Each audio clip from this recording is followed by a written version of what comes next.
Oke, jadi jaringan yang akan dibahas di sini ada mata, kemudian jaringan yang ada di eh, area tenggorokan, ya. Oke, yang di mata itu hanya satu preparat yaitu retinoblastoma. Eh, Retinoblastoma ini lebih banyak ditemukan pada anak-anak ya. Eh, Bahkan mungkin masih umur 1 bulan, 2 bulan gitu sudah bisa dideteksi itu. Eh, Biasanya itu karena masih umur kan kalau bayi baru lahir itu kan kita perlu memeriksa apa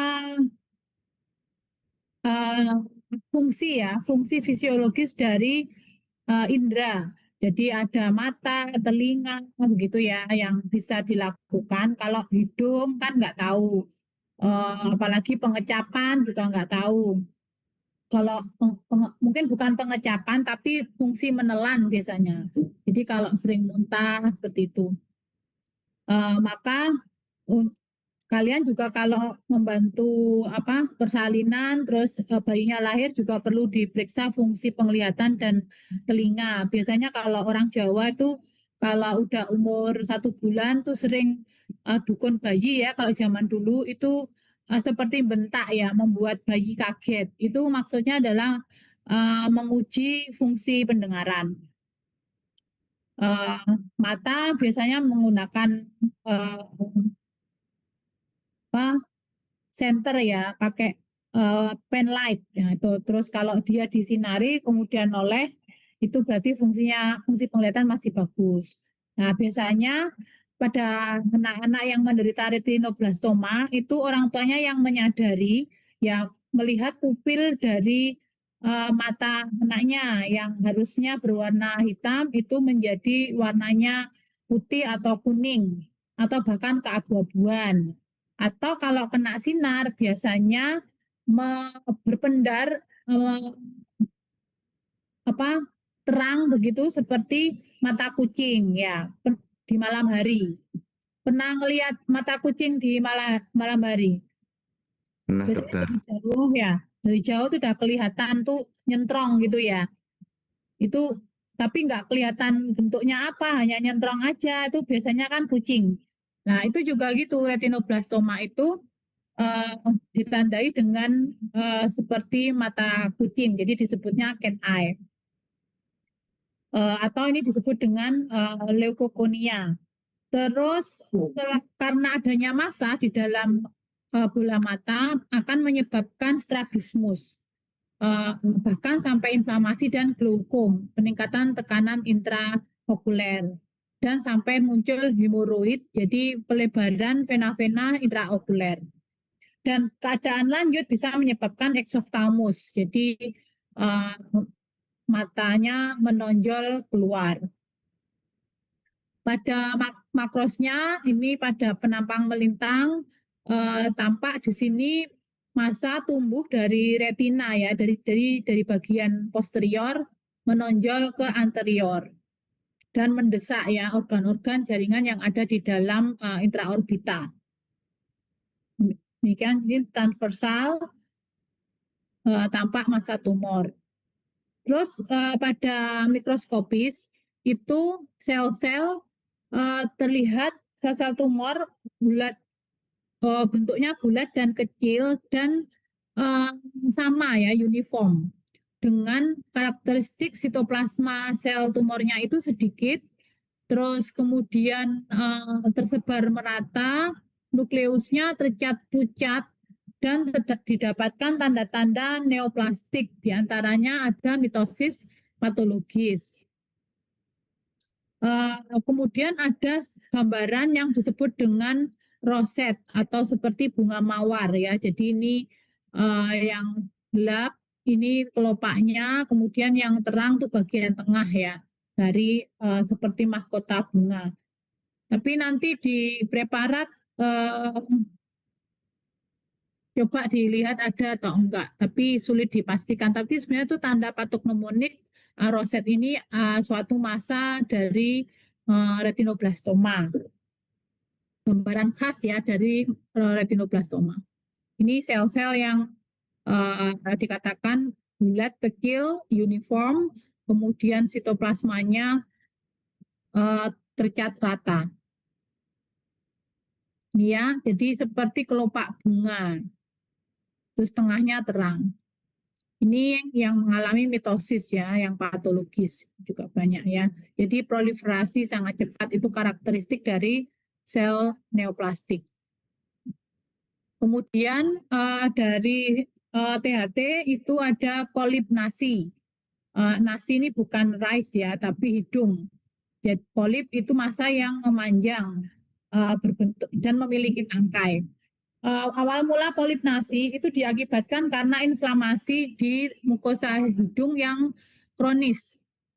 Kemudian menyebabkan reaksi adaptasi berupa proliferasi dari sel-sel epitel mukosa hidung.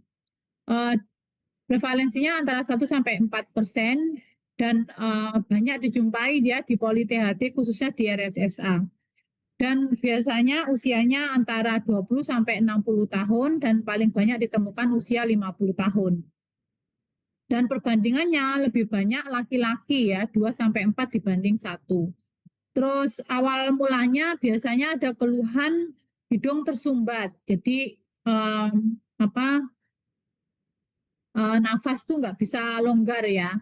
Terus kemudian mukusnya kan jernih awal mulanya. Terus karena koinfeksi oleh bakteri menyebabkan mukusnya berwarna purulen atau kekuningan ya. Kemudian di mukosa hidung juga ada struktur mukosanya kan tersusun atas sel perpanjangan nervus olfaktorius, pembau, pencium. Maka dengan adanya polip ini menyebabkan penurunan fungsi penciuman atau indera penciuman sehingga terjadi hiposmia kalau menurun, kalau sama sekali tidak bisa sensasi indera pencium maka anosmia.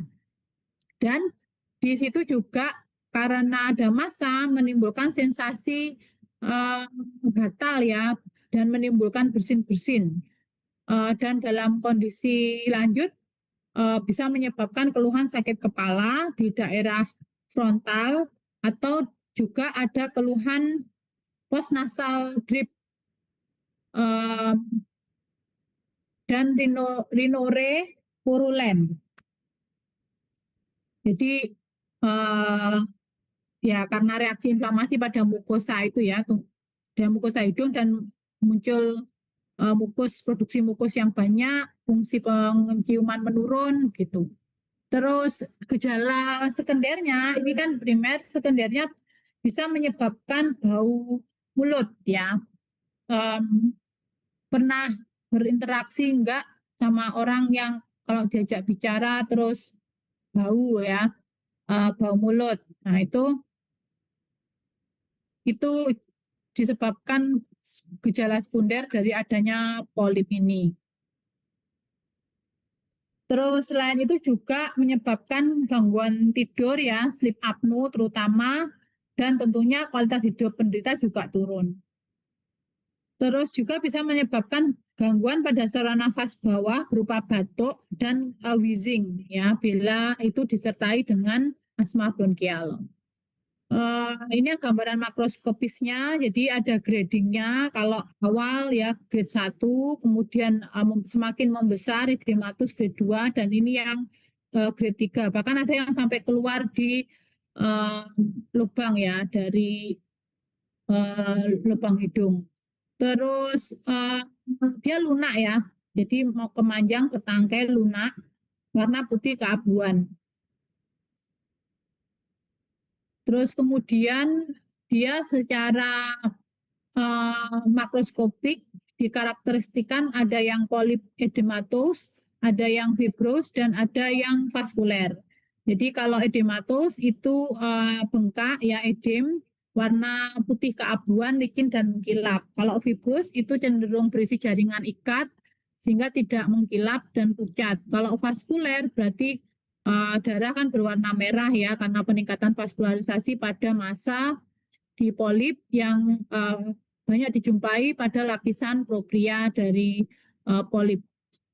Kemudian mikroskopis itu massa seperti buah anggur, jadi lunak gitu ya, seperti berisi air. Terus dia tersusun atas epitel respiratori dengan penebalan pada membrana basalis. Epitel untuk polip itu adalah epitel silindris kompleks ya, kolumner kompleks berlapis silindris dengan silia dan sel goblet. Kemudian karena sering kayak kegiatan ngupil tuh ya di sogrok-sogrok di ini terus mukosa hidung maka menyebabkan metaplasia menjadi epitel squamous kompleks tanpa kornifikasi. Terus membrana basalis menebal dan submukosa berisi sel-sel inflamasi seperti sel plasma, limfosit, makrofag, eosinofil, mastosit dan ada sedikit pembuluh darah. Ini beberapa tipe polip nasi berdasarkan mikroskopik ya. Kalau yang panel 1 ini dia tipe eosinophilic edematus type atau stroma edematus dengan eosinofil yang banyak. Jadi ini banyak dijumpai yang warna ungu kecil-kecil ini adalah sel-sel eosinofil. Terus juga terang karena memang edematus stromanya. Kemudian yang tipe 2 ini adalah chronic inflammatory atau fibrotic type. Di sini dia banyak mengandung sel inflamasi, terutama limfosit dan neutrofil, serta sedikit eosinofil. Namun gambaran jaringan ikatnya ini lebih dominan sehingga di pembesaran yang kecil itu sel-sel inflamasi tidak tampak. Kemudian tipe yang seromucinous ya. Sesuai namanya ya, seromucinous gland type. Maka dominasi gambaran kelenjar-kelenjar. Ini epitel kelenjar, ini duktusnya ya. Ini semuanya menunjukkan gambaran epitel kelenjar atau duktus. Itu khas untuk seromucinous gland type. Jadi dia mirip tipe 1 tapi ditambah, jadi mirip ini ya, tapi ditambah gambaran ductus-ductus glandula yang menghasilkan sekret seromusin. Kemudian yang tipe 4 itu atypical, atypical stromal type. Jadi di sini tidak khas sesuai nama ya atypical.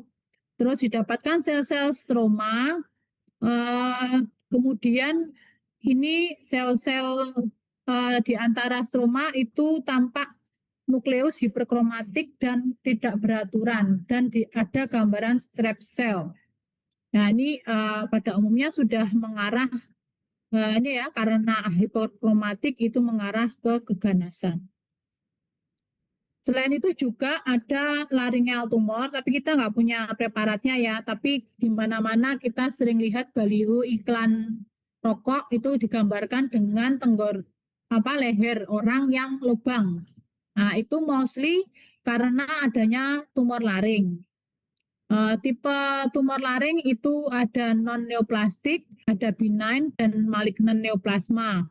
Asalnya sesuai dengan asal jaringan laring yaitu epitel atau mesenkimal. Kemudian berdasarkan lokasi, jadi dibuka lagi anatomi dari laring ya.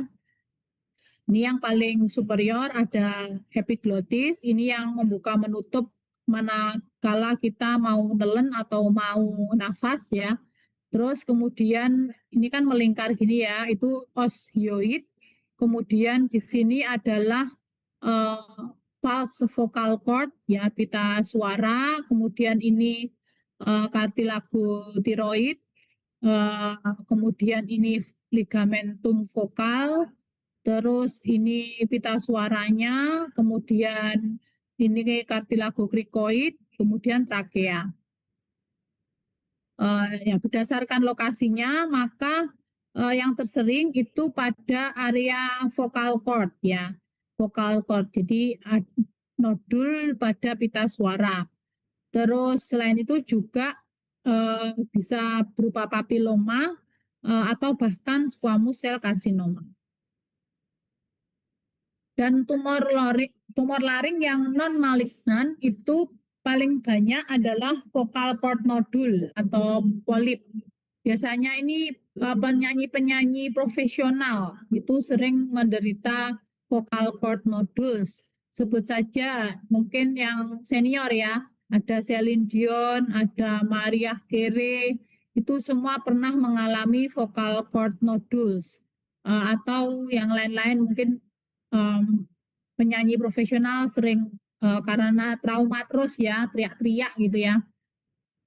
Itu dia berupa penonjolan hemisferik. Jadi penonjolannya itu enggak simetris, makanya hemisfer ya, separuh. Dan ukurannya kurang dari setengah sentimeter ya. Tapi kalau setengah sentimeter di laring ya bayangkan gitu ya. Terus terutamanya lokasinya pada true vocal cord. Terus di mana nodul itu tersusun atas jaringan ikat yang ditutupi oleh epitel squamous kompleks ya, tanpa konifikasi. Terus biasanya nanti akan sembuh bila pasiennya ini istirahat. Kalau nyanyi ya nggak nyanyi, nggak ngomong gitu ya. Terus bisa juga karena rokok ya, iritasi karena rokok. Rokok di sini ya rokok sigaret yang biasa ataupun rokok elektrik ya, karena itu senyawa kimianya menyebabkan radikal bebas. Terus karsinoma laring itu 2% dari seluruh jenis kanker dan usianya 40 tahun lebih ya. Jadi kalau kita menjumpai pasien usia 40 ke atas dengan tumor, kita langsung kecurigaannya mengarah ke keganasan. Dan seringnya adalah laki-laki, di mana perbandingannya 7:1 dibandingkan wanita, jadi 7 kali pada laki-laki. Tentunya faktor gaya hidup dan lingkungan, perokok, alkohol, pajanan asbestos ya, biasanya langit-langit rumah kalau dari asbes itu remah-remahan powder serbuk asbes jatuh kita hirup, itu bisa menyebabkan atau faktor resiko munculnya karsinoma laring. Selain itu juga infeksi oleh human papilloma virus. Itu juga cenderung menyebabkan CA laring, namun prognosanya lebih bagus bila ada hubungan dengan infeksi oleh HPV. Terus tipenya sesuai struktur asal laring, maka epitel squamous ya, maka bentuknya adalah tipikalnya squamous cell carcinoma paling banyak. Yang kedua yang jarang itu adenokarsinoma. Jadi kalau yang ada di iklan rokok itu yang lehernya dilubangi, itu kan bekas tracheostomy ya, karena nggak bisa nafas. Itu masa di laring, itu bisa dipastikan adalah tipenya squamous cell carcinoma. Dan paling banyak lokasinya ada di pita suara, vocal cord. Jadi pasiennya keluhannya suaranya hilang, tapi tanpa rasa nyeri. Kan rasa nyeri biasanya nelen sakit gitu ya. Ini pasiennya suaranya hilang, jadi serak-serak tiba-tiba hilang, tapi tidak ada keluhan nyeri. Selain itu juga bisa di supraglotik ataupun di subglotik. Ya, ini vocal cord-nya, ini masanya dia ulceratif. Ini di supraglotik ya. Jadi ini glotisnya, nah, dia masanya berada di supraglotik. Tipenya bisa ulcerating, ya di sini ya ulcerating itu seperti sariawan. Terus kemudian ada yang menonjol ya seperti jamur tumbuh gitu ya, fungating. Ya ini ya persistent hoarseness, di mana karena memang laring di situ terdapat pita suara ya. Jadi gerakan pita suara terganggu dengan adanya massa tumor itu. Terus penyebarannya tumor sel-sel tumor atau sel-sel kanker melalui kelenjar limfe yang terdekat tentunya, berarti di area supra cervicalis ya, atau juga di retroaurikuler juga bisa. Terus kemudian tentunya terapinya mix ya, ada tindakan bedah, jadi diambil masanya, ya orangnya nanti bicaranya dilatih oleh fisioterapis. Jadi bicara tapi tidak menggunakan pita suara, hanya menggunakan lidah, mulut, ya pergerakan udara di situ. Terus terapi radiasi kombinasi ya, dan 1/3 pasien meninggal karena penyakitnya. Disebabkan karena metastase uh, lalu ya metastase ke otak yang dekat ya, terus kakeksia, juga infeksi paru-paru. Dan ini nasofaring kemarin sudah waktu blok patologi respirasi ya, mungkin 1 tahun yang lalu ya, atau sebelumnya ya. Jadi nggak perlu saya bahas karena sudah ya. Ya saya kira itu materi untuk praktikum besok. Nanti rencananya pretest dulu ya.